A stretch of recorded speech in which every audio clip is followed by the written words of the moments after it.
Hey, we're back. We're going to do another respiratory system model, another nose model. There it is.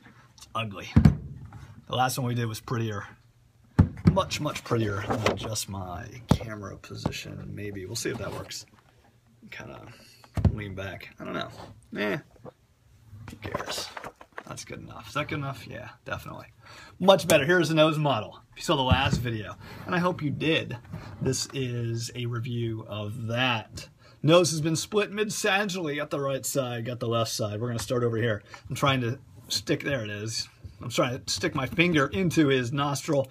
We don't call it the nostril anymore. We call it the nares. There's the nares. It's right.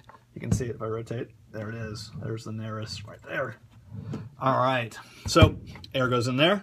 And we can't actually see the nasal cavity right here. Nasal cavity is invisible. It's covered up by the nasal septum. Now on this model, you don't really get the distinguishing colors we had on the last one. But we know roughly the anterior part here is septal cartilage. The superior part is the perpendicular plate of the ethmoid bone. And then down here is the vomer. See all these blood vessels, olfactory nerves, etc. on here as well. What else can we see on this side? Well, we can see the uvula, the rest of the soft palate. We can see the hard palate. Back here we'd have the horizontal plate of the palatine bone. Remember the palatine bone looks like the letter L with a horizontal part and a vertical part, and that is the horizontal part. Here is the palatine process of the maxillary bone as well.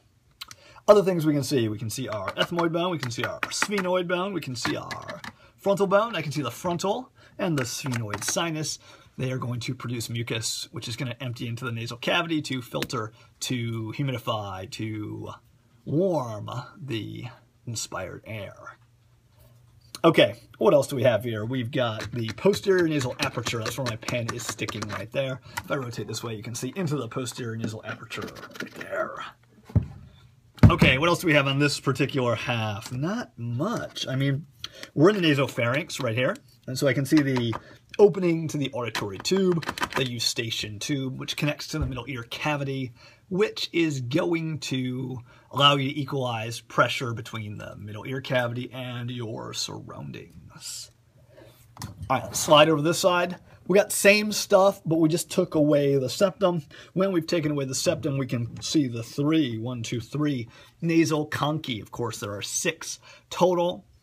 Got superior, middle, and inferior nasal conchae. The top 2 on each side are part of the ethmoid bone. So superior and middle nasal conchae are part of the ethmoid bone.